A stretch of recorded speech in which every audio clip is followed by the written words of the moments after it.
Hi, everybody. It's November 30th, 2010. What? No, it's not, but I'm going to bring you back in time. We're all getting in the Wayback Machine for this Saturday Select Everyone. And we're going back to November 30th, 2010, because we published How Circumcision Works that day. And this is a good one. It kind of tied up some medical science along with the controversies around circumcision. There's really no way around that. It's not an open and closed discussion. It's very much open for debate, and we get into it in this episode. It's a pretty good one. So if you think you can handle it, listen to How Circumcision Works right now.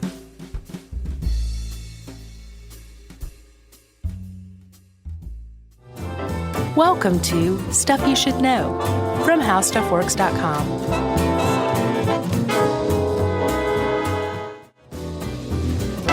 Hey, and welcome to the podcast. I'm Joshua M. Clark. With me is Charles W. Bryant. That makes this Stuff You Should Nizzo. And that's that. Hi. Hey. Josh M. Clark. Joshua M. Clark. Yes. You don't have a fancy setup today? I have an intro. Okay, let's hear it. Okay. Wow, Chuck, you're really kind of putting me up against the wall, aren't you, today? Are you waiting on me? A little bit. Oh, okay. Are you ready? I'm ready. Chuck? Josh. Have you ever heard of Lloyd Schofield? I have not. Yes, you have. You always do this. Who is he? He is a guy out in San Francisco who has proposed for next November's, referendum elections. It wouldn't even be midterm. What do you call the elections between midterm and, the big ones? Quarter term? I don't know. Okay, we'll call it that. For next November's ballot in San Francisco, there may be a referendum, if Lloyd Schofield has anything to do with it, that outright bans male circumcision. In San Francisco? Well, yeah. Obviously. But you got to start somewhere. Yeah. Schofield needs 7,100 signatures. Uh-huh. And basically, read the provision, Chuck, the wording of the proposed referendum. It would make it a misdemeanor to circumcise, excise, cut, or mutilate the genitals of a person under 18. Right. And he says it's genital mutilation. That's how he feels. And other people feel that way too. Yeah, he's definitely not on his own in that one. There's some people in this CBS AP article, they're like, it's a little too far. It should be the choice of the parents. Right. Schofield's idea, and it kind of appears in this in the wording of the ballot measure, that it's a parent's choice, but it's not the choice of most people who are circumcised, because they're generally circumcised as newborn infants. Yeah, little boys are. And he likened it to tattooing, because you're not allowed to tattoo a child. When did you start saying tattoo like that? What do you mean? Tattoo. Is that weird? Yeah, it's a little weird. Yeah. It's like humans. Well, that's what he says. He said that, it's a felony to tattoo a kid. And so Jerry's really laughing in there. Yeah. To tattoo a child. And so he says it's the same thing. Well, yeah, he's actually saying this is way, way worse than tattooing. Yeah, exactly. But he is saying it's along the same lines. It's a choice by the parents that is possibly against the child's will later on. Sure. And that's that. So let's talk about circumcision, because this is that's an odd approach to me. The way I've always understood it is, there's circumcision out there. It's not weird. It's not odd. But as you kind of get older, you realize that there's, two sides to this whole story. Yeah, it's a hot debate. And it kind of is, actually. Mm-hmm. And you kind of come to realize, like, there's people out there who think that people who aren't circumcised are weird, and people out there who think that people who are circumcised are weird, right? Exactly. Let's do some stat, man. Well, I think the first stat we should open with, perhaps, is that if you are an American boy or man in the last 30 years, then there's about a 3 in 5 chance that you are circumcised here in this country over the past 3 decades. Although that is falling big time. Yeah. What was it? 3 in 5 chance? Now, in 2005, between 1980 and I think 2000, it was about 3 in 5, right? Yes. And then by 2005, it had dropped to about 53%. Yeah, and Schofield says that in 2009, it fell to 33%. That's a huge drop. So in a decade, it fell 30%. And they actually think one of the reasons why is because there's been an increasing presence of Hispanics in the U.S., and Hispanics are much, much less likely than any other group to circumcise their male infants. And it's also lower out west, where there's a larger Hispanic population. Yeah, in the Midwest, there's about a 75% chance that you are going to circumcise your boy. Yeah. In the South, there's half. Yeah, 50-50. Right? It's like Russian roulette with a two-chambered gun. Yeah. Yeah? Sure. And then out west, it's less than a quarter of the male infants are circumcised out there every year. But ultimately, there's about 1.2 million circumcisions. Well, there were in 2005. Yes. So now we're down to less than that. But in 2005, there were about 1.2 million male boys born in the United States who were circumcised, right? Yeah, and since you mentioned that at about $200 a pop, even though it's included in your birthing bill, it's about $240 million that insurance companies would love to not have to pay. Exactly. So there's actually, I don't know if it's overt support or maybe quiet financial support or whatever, but the insurance companies are very happy to side with the anti-circumcision movement. And Medicaid. Yes. Of course. Stuff you should know.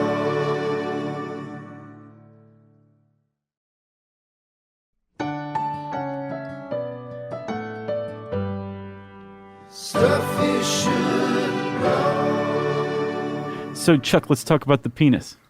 Let's talk about the foreskin. That's part of it. We're going to say the word penis a whole lot. Yes. Because you can't avoid it when you're talking about circumcision. That's right, Chuck. Because let's just go ahead and set up for our foreign friends who may not know what circumcision is, like roller derby. Circumcision is when the foreskin of the penis, that's also called the prepuce, is removed. Simple as that. So you got the prepuce, which is the foreskin. Yes. It covers the tip of the penis, which is also called the glans. GLANS. Right. And then there's a piece of connective tissue that works much like the connective tissue that anchors the bottom of your tongue to the floor of your mouth. Yes. Called a frenulum. And that keeps the prepuce connected to the glans. Yeah, and they also said the inner portion of the foreskin is also much like the inside of your mouth in that it has a natural moisture to lubricate the glands. It's hot and moist in there. That's what it says. Yes. It provides lubrication, which kind of keeps it safe and sheathed, I guess, right? Yeah, from abrasion and like they mentioned cold and the dry winter air can be rough on a glands. Yeah, and this was a Tom Sheave article, and my hat is off to him for this one. Yes, Tom did a great job with this. I liked your first response. Thank you. Chuck, it also contains the prepuce, also contains some nerve cells, nerve bundles, special blood cells. I had no idea. It makes the penis that much more sensitive, and the fact that it produces movement, aids in stimulation. Yeah, and lubrication. So there's a lot of people who are happy with their prepuce or foreskin and are very glad that they are uncut, as the anti-circumcision groups would call it. Right. Right? Or natural is another one. That's right. And since we're talking about the foreskin, it's not the same on all dudes. It's like every human body part. It varies from person to person. And some men actually are sort of naturally circumcised because they're either born with very little foreskin or they have foreskins that actually retract during puberty. They go, exactly. Or maybe sad trombone. And they do serve a protective purpose, but they can also, and for people that are on both sides, we're going to present both sides of the argument, so don't say, you guys are just talking about this one side. We're going to talk about both sides. Sure, of course. But one camp believes that it can cause some problems. Well, it can. I think everybody agrees on these. Like, these are the very rare problems that can come about from having foreskin. We should say that it's rare, though, because one of the big problems that the anti-circumcision folks have is that these are overstated. Like when you say it's easier to get dirty and bacteria can build up, and all these things can happen. That is true, but it's not like if you skip a shower, this is going to happen. Well, let's talk about this because there are some problems that can arise just from having a normal foreskin. One of those problems, because it is like the inside of your mouth in there, warm, moist. Got to keep it clean. You do have to keep it clean, and if you don't, a white buildup, a white soapy buildup. Soapy? Soupy? It says cheesy in the article. Cheesy, that's right. A white cheesy buildup called smegma can develop. And once you start developing a white cheesy buildup called smegma within your foreskin, you want to take a really hard, long look at your grooming habits. Yeah, did you say smegmum? Smegma. Okay. Smegmum's maybe the plural? No, I think it's just smegma. Singular? I want to make sure you were saying it right. Smegma. Because the last thing I want is listener mail on the pronunciation of smegma. We get all these voice files. Although I've always said schmegma, but I think... It's smegma. Yeah, maybe I've just said schmegma for humor's sake. Maybe. All right. That was around the time Wayne's World was out, wasn't it? Probably so. That's just one... that's probably a pretty minor thing. I'm sure that's easily corrected. Your foreskin, though, can also be... it can develop in two ways. Too tight or too loose, right? Yeah, and they each have their problems. Take it, Chuck. Too tight, it can cause a condition known as phimosis. That's like trying to put on a sweater that's way too small for you. It's a good way to look at it. And that is that's the main medical determinant for whether or not you should get a circumcision. Right. Like the main medical reason would be phimosis. I think that's probably because it's the most frequent. It's probably the most frequent problem. You think? I think. Okay. If it's too loose, then it's going to be called paraphimosis. And that's like wearing your dad's sweater. Yes, and it can cause swelling of the glands in the foreskin. And there's also something called balanposthesis, which is swelling of the mucous surfaces of the foreskin. Right. And that can lead to skin disease, problems with the urethra, pain, all sorts of things that you don't want to have going on. And this general, like, why, God, why? Yeah, I would imagine so. You can have your frenulum attached too tightly. That's the frenulum brevi, where it's just like, that's like trying to poke your head through that very, very tight sweater. That's a good way to look at it as well. Thank you, Chuck. Very evocative, Josh. And circumcision can help correct all of these problems, but it is rarely medically necessary to get circumcised. Right, and like we said, these problems do exist. They are serious problems. It's at the very least uncomfortable, if not, downright dangerous. Sure. And I think both sides agree that there are circumstances such as these that do warrant circumcision. Yeah. The problem is most circumcision, I'm sure the vast majority of circumcisions are customary, cultural, preventative, right? Yeah. Sociological in nature. Sure. Let's talk about the origins of circumcision. When did humans get the idea to cut the foreskin off of boys' penises? Well, did it start with the Bible? This is where Tom started, but no, it didn't start with the Bible. Egypt? As far back as we can find, the Egyptians were doing it. That's what we understand. Okay. You want to talk about that? Well, let's talk about the Bible first, because in the book of Genesis, God made a covenant with Abraham. Mm-hmm. And as we all know, Abraham was a Jewish patriarch, and his descendants... Abraham was the patriarch of the houses of the Jews and the Muslims, dude. Oh, really? Yes. Isaac, his son, went on to found Judaism. He was the father of Judaism. Ishmael, his other son, went his on illegitimate son. Right, but he went on to found Islam. Yes. Yeah. And Isaac, they said basically God's going to bless Jews with riches and success. All the land will be fruitful if you get circumcised by your 8th day. Yes. Of life. And not just you, but your everybody. sons. Yeah. Any servants that you capture, any sons that those captured servants has, all boys have to be circumcised. And this has led to the fact that today, 98% of Jewish men are in fact circumcised. Right. And according to biblical tradition, Ishmael was circumcised before he was basically run off from Abraham's family. Right. And so that kind of formed the basis of the Muslim tradition of circumcision, which continues today. Yeah. If you look at Muslim texts, the Quran, apparently it doesn't have any endorsement or mention of circumcision, but most Muslims today still do circumcise because Muhammad apparently was circumcised. So they're, I guess it's a reverence for their prophet. Yes, and today about 2/3 of every circumcised men on the planet are Muslim. Ta-da. Thanks to that. So 98% of Jewish men and 2/3 of Muslim men circumcised. Well, no. 2/3 of all men on the planet are Muslim who are circumcised. Exactly. That's a tough one. Exactly. It's kind of an odd qualifier.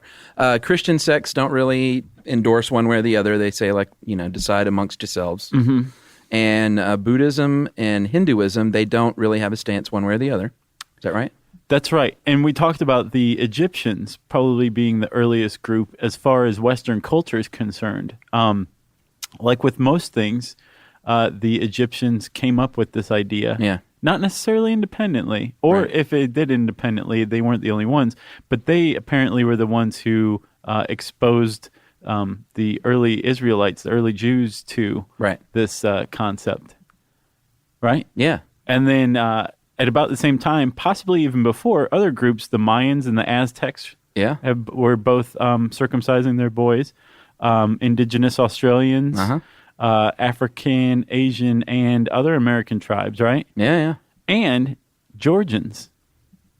Yeah. What is that? I've never heard of them. The Colchians? Yeah, I hadn't heard of them either. But Herodotus described them. So they were ancient people that is now modern-day Georgia, and they were into it.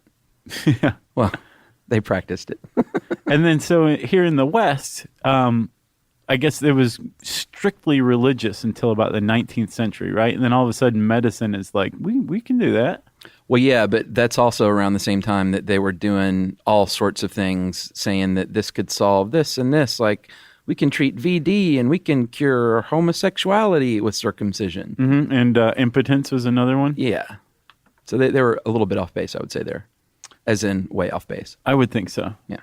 But it did have a lasting impression. Circumcision did become associated with the medical establishment here in the West, and that I think that's translated elsewhere. In the Jewish faith, a mohel. Mole? Yeah, mole. Okay. They still perform bris. Brisses? Brissi? Brissom. The only thing I know about that is from Seinfeld. Yeah. When Jerry was supposed to perform the snip. Yes. They may still perform these procedures in the Arab world, in the Muslim world. It's generally done in the medical realm. Right.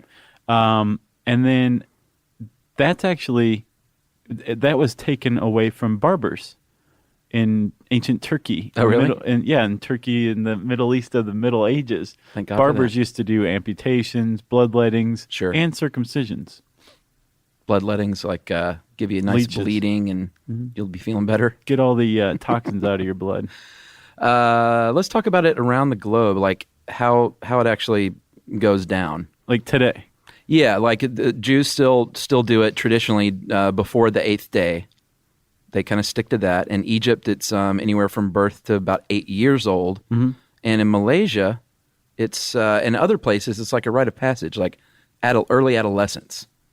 In some Muslim cultures, once a boy can recite the Quran once, like all the way through. Right. Which, think about that. And think about if you don't want to get circumcised. You're like, I can't remember that one part. Once a boy can do that, that's associated with the time when he'll be circumcised after that. And you didn't see, there's some really sad, cute pictures in this article. Oh, yeah. There's a little boy who's clutching his genitalia under his hospital gown and crying because he's second in line to be circumcised. There's a kid who's being circumcised on page 0. It's sad stuff. I'm glad I don't print the pictures out. Yeah. I don't want to see that. In Africa, Josh, it is also, in a lot of tribes, a coming-of-age type of thing. Mm-hmm. And here's the deal in Africa, though. Sometimes there's not, in these remote areas, a trained professional with all the right equipment, and they do it anyway. And because of this, there's like a 35% increased risk of complications. 6% like severe complications that possibly result in partial or full amputation of the penis. Yeah. But sometimes a traveling circumciser will roll through town in his ice cream truck, and everybody comes out and with boys of all ages because they know the safe, real doctor with the real clean equipment is there. And so they'll bring out boys of all ages to get circumcised when he rolls through. Yes. Which is a good thing that happens. Asia is extremely rare unless they have thriving Muslim populations. Right. But in Asia, among Asian cultures, it's pretty uncommon, except, Chuck, in South Korea and the Philippines. Yeah. Circumcision is pretty common. Who knew? The American servicemen knew. Yeah, is that the reason why in Korea? Yes, and the Philippines. American servicemen stationed there in the beginning in the latter half of the 20th century, apparently got the word leaked out that they were missing their prepuce, and South Koreans and Filipinos started following suit. Alrighty. Well, that's circumcision around the globe today. If we forgot your country, then we apologize. Please write in. Shall we talk about the procedure itself? Yeah, as Tom put it, next up, the big show. Is that what he said? I didn't see that part. There's some, you didn't see the pictures? You didn't see the illustrations, like step-by-step illustrations? Yeah, I didn't need it. There's even like dotted lines, like where you clip out a coupon. They have these. I have a pretty good idea what's going on down there. So I was just fine with the words. So what happens, Josh, is a baby, if it's a baby, an infant circumcision, then they strap the baby down, of course, arms and legs, which just seems like an awful thing. It's a bad start. When you read it. They give either a topical anesthetic, rubbed around the area, or injected around the base of the penis to numb the area. Yeah. There are a few different devices that the person performing the procedure can choose from, and I know you know a little bit about these. I do. Let's hear it. There's like three things? Well, there's the Gomco clamp, the Mogan clamp, and the Plastabell device, right? Yeah. So I didn't really look into the Mogan clamp because it just looks too... Wow. But the Gomco clamp has been around for a while. And that sounds like something you would see on a late-night TV ad. You can actually buy them on the internet for like really? $230. Wow. Yeah, search Gomco clamp. It comes up. And do not buy one and do this at home. That is in no way an endorsement for you to buy a Gomco clamp or do any. Just stop right now. The Gomco clamp involves a bell with an arm, an appendage that comes off the tip of the bell. Put that in. Pull the foreskin up around the bell. So what you're doing is you're inserting this metal layer between the glands and the foreskin. Yeah, like all these things, you're separating the foreskin from the glands. Exactly. Right. That's pretty much the key to circumcision. Sure. You pull it up around, you slide it through this hole. It has an arm attached to the top of the bell, so it's holding everything taut, and then you cut around it. And remove the foreskin. The Plastabell device is similar. It doesn't have the arm and the clamp holding everything, but basically you're putting a bell in between the glands and the foreskin, and then you basically tie off a suture around the foreskin that's been pulled up. Right. And then you cut that, and then eventually after like a few days the bell falls off, and you're fine, supposedly. Well, and that's about the recovery period. If you're an infant, is about 3 to 4 days. Plan on having a grumpy little baby boy for those next few days, and plan on keeping the area really, really clean. And maybe you might even have to bandage it, and you got to make sure that you keep it separate from diaper poo-poo, because you don't want a fresh surgery being around fecal matter. Not a good thing. No, you're looking at a pretty hefty little horrible infection there too. Yeah, and it takes about 30 minutes. If you're an adult, you don't necessarily need to use any of these other bells or whistles. Right, literally bells. But you can just pull the foreskin forward, make a couple of incisions, cut off the frenulum, stitch back. Basically, you're stitching this hanging loose skin to the corona, which is the strip just below the glands. Yeah. And bada boom, bada bing. No sex for a couple weeks. Which no one should have to tell you that, but we're telling you that. Yeah. That would be common sense if you ask me. Then it's done. So why are people doing this, Chuck? I mean, think about that. Especially as an adult. Why are people circumcising both themselves and their infant sons? Why is it like all the rage? So this is the argument for, and we will cover the argument against before you get upset. By Chuck Bryant. Mr. Schofield.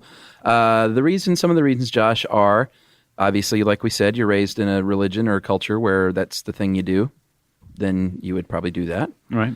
Some fathers think that their son's penis should kind of be like theirs, and they're a little weirded out. Fact, 90%, 9/10 of circumcised men opt to have their sons circumcised, and about 3/4 of uncircumcised men opt to have their sons not circumcised. Yeah, so about 15% less. Remain natural. Interesting. Some parents want their sons to just be like the rest of the little boys. If you live in the United States, and most boys are like that, they don't want you to stand out in the locker room and potentially be teased, that kind of thing. Mm-hmm. This one, uncircumcised men are twice as likely to contract HPV and pass that along. That's what I hear. And apparently, circumcision also helps prevent or protect against chlamydia and syphilis, they say. And this is from the Journal of American Medical Association, we should say. We should. Same goes with a study that found recently that areas that don't circumcise or where circumcision is uncommon tend to have higher prevalences of HIV. I don't know if those two are causal. Like HIV is more easily contracted because there's this maybe the blood vessels are closer to the surface when the foreskin is attached. Yeah. Or if it's just correlated, like maybe they have maybe these areas have lesser health care. Right. Or less adequate health care. Well, at any rate, they put that number at 60% less likely. But it's not for male-to-male sex. It's only female-to-male transmission. Is that right? Of HIV is what it says. Look at you go. I know. Some people think it's cleaner, but that's completely unsupported from what I can tell medically, right? That's just a perception, if I'm not mistaken. And then there are some who just think it's prettier. Yeah, better looking. Yeah, sleeker. Stuff you should know.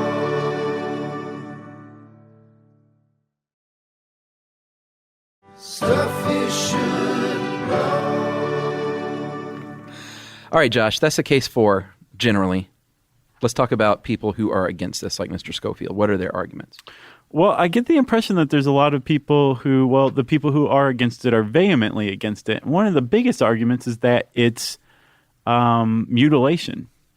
Yeah, genital mutilation. It is genital mutilation. Female circumcision, which we'll talk a little bit more about in a minute, is basically considered now in the Western world, the developed world, female genital mutilation, not female circumcision any longer. Right. And the one of the big points among anti-circumcision people is that this is the same thing with men. It's just for some reason more accepted in the West than female circumcision is. Yeah, but if you're against it, you probably think it's old-fashioned and unnecessary. Unnecessary is a big one. Yeah. The American Academy of Pediatrics considered this in 1999 and said, you know what, we're not going to endorse this. We're not going to come out against it, but we've looked at all of the information. We see no medical reason to do this, and we're not going to endorse it. So that's that's a big one that the anti-circumcision lobby cites a lot. Yeah. When I read that they didn't endorse it or they said that you shouldn't do it, this is such a tender subject that I kind of got the impression they were a little bit like,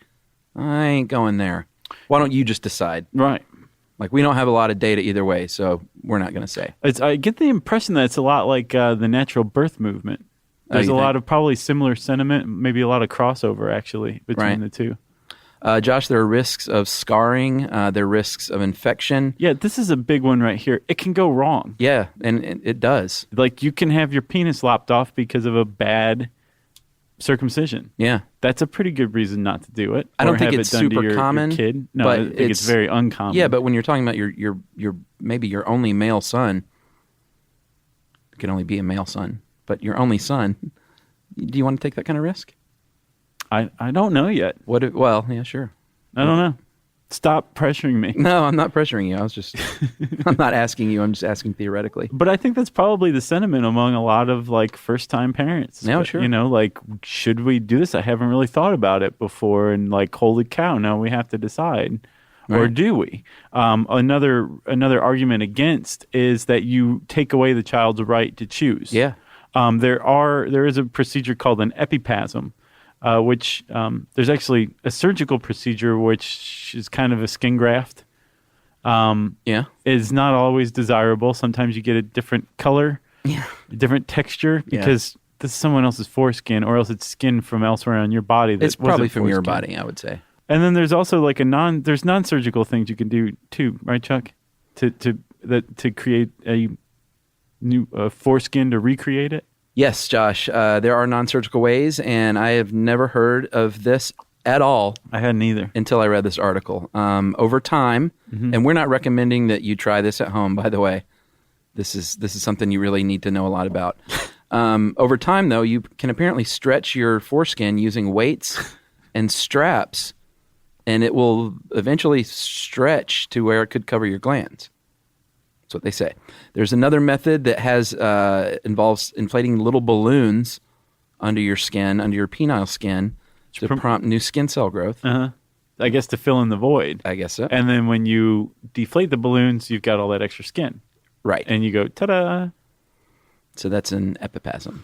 So yeah, the point is, one of the arguments against circumcision is that you take away a kid's right to choose. And if that kid turns like 18, 21, 35, 50... and goes, I really want a foreskin, basically he doesn't have a lot of options available to him. Balloons and weights and straps. And skin grafts. Yeah, so that's another reason. What are some more reasons, Chuckers? Well, like we said, in the foreskin, there's a lot of sensitive areas for sexual stimulation, and that once you lose that, it's gone. Yeah. So theoretically, you're cutting down on the man's pleasure centers somewhat. Sure. And who wants to do that to your kid? Puritan? I don't know. They say, like psychologists might say that a child might remember this somehow. Resulting in lingering psychological repercussions. It's a very right. Freudian sentence. Some people think it's better looking to have the foreskin and prettier that way. Yeah. I would like to conduct a poll. I don't know how we could do this conceivably, but There's no way. I would like to. I know, not get in trouble. Right. But I am curious, like where. Like which one is considered more attractive? I have no idea. Yeah. So I'm very curious. Yeah. Like sure. is it like do people think people who like a foreskin think those people are weird or vice versa? Or I'm very curious. This is all just. I'm curious. You've been fascinated by this whole thing, huh? I have. From page 0. And there are a couple of more reasons. Some men subconsciously might not feel complete, and then the big reason. You're born with it, so that might mean that you should keep it on your body. Yeah, like if we didn't need it, why would we have it? Exactly. Wouldn't it have whether you believe in creationism or evolution? There's both of those kind of touch upon that. Yeah, we wouldn't have it if we didn't need it. Yep. It didn't serve some purpose. Mm-hmm. Did you already cover the language part? I think you'd mentioned that, right? A little bit. If you are talking to somebody who is in the anti-circumcision camp, you don't want to use the term uncircumcised because it implies that there is something wrong, that there's something missing. Right. Something hasn't been done yet. Like that's not the norm. Right. And so the people in the anti-circumcision camp tend to prefer terms like natural, uncut, full length, intact. Yeah. Yeah. We would be remiss, Josh. You did mention female genital mutilation. This is a big problem around the world. Between 100 and 140 million women have been victims of this. A lot of times all the time, there's no medical reason for doing this. Right. Like they will remove the clitoris sometimes. Yeah, this actually was kind of... It came about in the West, too. It's still a huge problem in Africa. Apparently, 92 million girls under the age of 10 have undergone female genital mutilation. Awful. And that's just Africa alone. But in the West, it was popular I had no idea.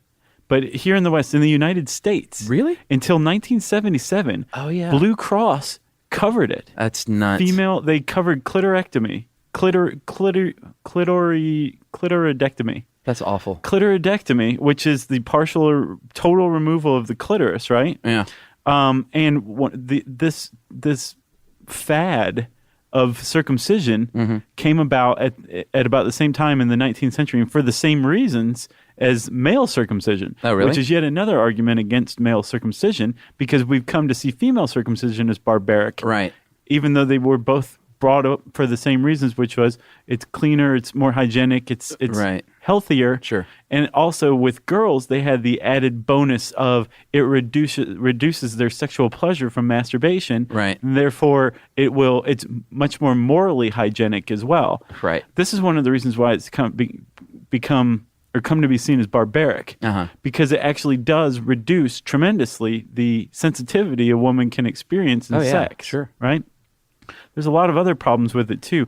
There's a little procedure called infabulation. That basically is you cut the inner outer labia so that it grows back to narrow or close the vagina. And what's the idea here? Is it a moral thing where they're trying to prevent their daughters from being tempted to have sex or having sex? Yes, because to get this reversed, to have children, to have sex, to conceive, to do all these things, you basically have to have the procedure reversed. Wow. And then in some cultures that promote this, after childbirth, after the reproductive years, it's closed up again. Yeah. So not only are you undergoing it this first time, you're having it reversed, and then you're having it done again. So it is a huge problem, and it is viewed as barbaric in the West. And the World Health Organization has come out starting in 1997 against this, and then I guess over the ensuing decades really lobbied the rest of the UN and got much wider support. In February 2008, pretty much the entire UN issued this statement saying, like, this has to stop. This is really bad. But it still continues. Yeah. It happens in the U.S. It happens in Great Britain. In a lot of the minority African populations that immigrate here. It's a problem. Yeah. Well, thank God for the WHO and groups like UNICEF and other human rights groups who are trying to get the word out on that too. Right. But, Chuck, we've just arrived at a really kind of a hinky place. Like, everybody agrees this is barbaric. One of the reasons why is because it serves absolutely no medical reason whatsoever. There's no medical purpose to it. Right. It's all just basically chastity. Right. So we all agree that that's barbaric. If there's really no medical reason for male circumcision, isn't it the same thing? Is it barbaric? Yeah. Well, people against it sure say it is. People like Schofield. Yeah. And I'm not here to make a judgment either way because I don't have a son at this point. Mm-hmm.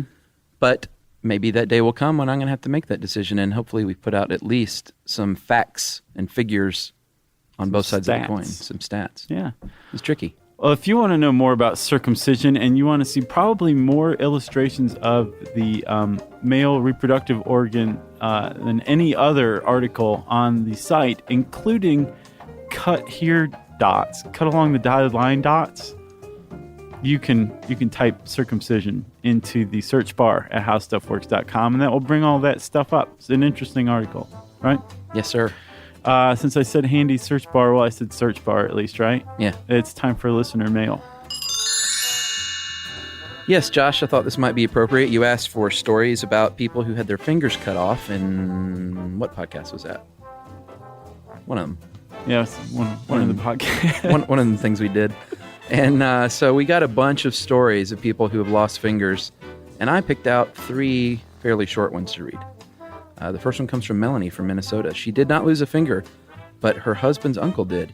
He was doing some woodworking in his garage, sawed his thumb, index finger, and part of his middle finger clean off. Wow. His wife rushed him to the hospital. They were able to reattach the thumb, but not his index finger. They were never able to find the rest of his ring finger, and they suspect that the dog ate it. Oh my God. He now has a prosthetic index finger, which he likes to remove and toss to people just to freak them out. He was a musician before the accident, and he's still able to play the piano with his faux finger. Wow. Which is pretty cool. And he has a winter and summer version. One is tan and one isn't. No way. Wow. This next one is from Abby from Hamden, Connecticut. Guys, I thought you might find this interesting. I am, in fact, missing 2 fingers, but I still have 5 fingers on each hand.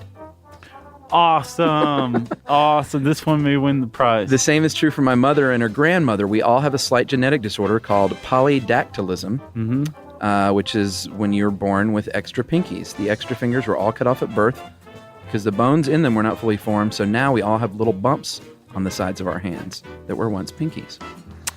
That's circumcision of fingers. It is. I kind of wish I had kept the little extra fingers and that they were fully functional because I would use them to play impossible pieces of music. I told my bio teacher about polydactylism in high school. She got very excited and gave me extra credit.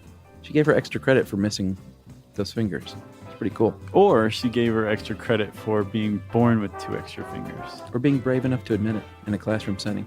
Yeah. All right, and this last one is from James from Ohio. Guys, I have a missing finger story you might find disturbing or fascinating. In high school, my shop class teacher always had these crazy stories about his work in the industry field. In the industry field?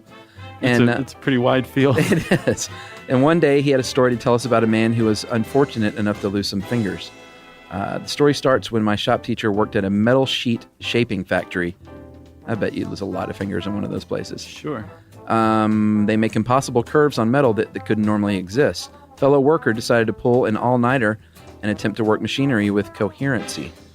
Unfortunately, the fingers of the worker were caught in the metalworking machine, pinched clean off, not cut, pinched off. My teacher explained that it took about a half an hour to find all the missing fingers, keep them cool in a fridge until they were able to reattach them. It's like The Machinist. Christian Bale. Oh man, that movie was messed up. Yes, it was. So we got a lot more stories, and a lot were very detailed and more gruesome. So we went with these because they were short and a little lighter in nature. Thank you for that, Chuck. That's very good.